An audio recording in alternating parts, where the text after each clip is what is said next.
many choices when buying a laptop. Look who I have here.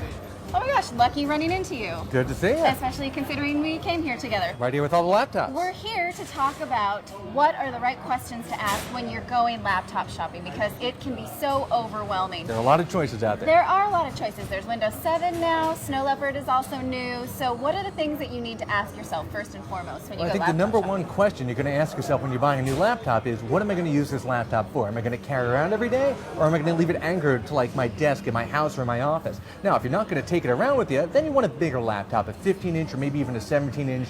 If you're going to carry it around every day, you want something small like a netbook or an ultra portable. And if you're kind of in the middle, maybe you'll leave it at home a couple of days, or you use it all the time, all day long, and you'll carry it around, then 13 inches is the one size that's kind of right in the middle there, good for travel and good for using all day long.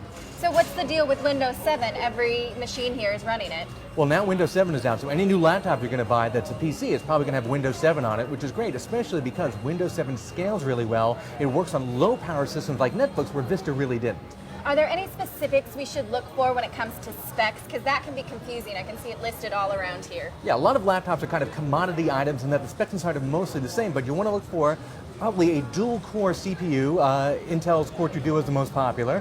You want 2 gigs of RAM if you're going to be running Windows 7. 1 gig of RAM if you have a netbook, you can get away with that. And obviously a 160 gig or larger hard drive. Anything bigger than netbook is probably going to have a 250 gig hard drive. And for wireless, you want 802.11 and Wi-Fi. And what about price? How much should I really expect to spend? Well, that's the best thing about laptops is that prices have really come down in the last year or two. With netbooks, you can start at $299, maybe go up to $399, a little bit more if you want special features like a higher resolution screen.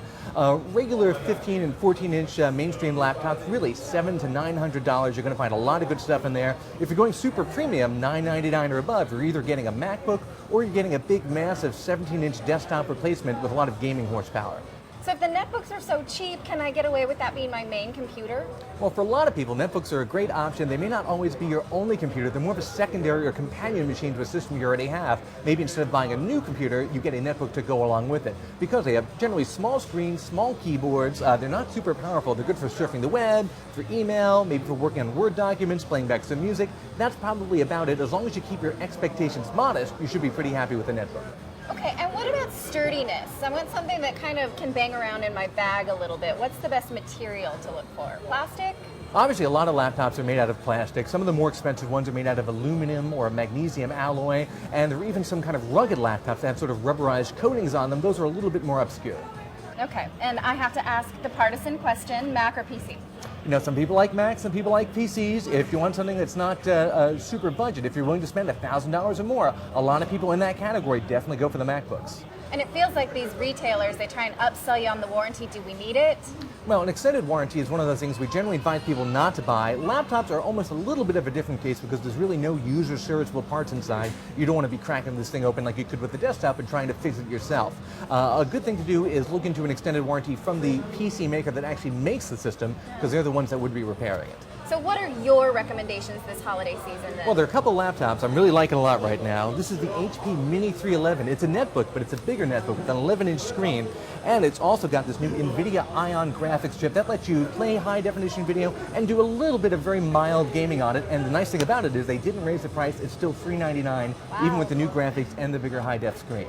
So obviously everybody loves MacBooks, and Apple just updated their basic plastic $999 MacBook. Instead of making it cheaper, what they did was they made it a little bit nicer, kept it at $999. So now it's got that unibody construction like you find in the MacBook Pros. It's got the big touchpad, and it's got an LED backlit display, which is a little nicer, uses a little bit less power, a little bit better for the environment, and obviously it's a tiny bit lighter, tiny bit thinner. If you're looking to get a MacBook, you don't want to spend more than $1,000, $999 right there. Okay, you like those two. What else?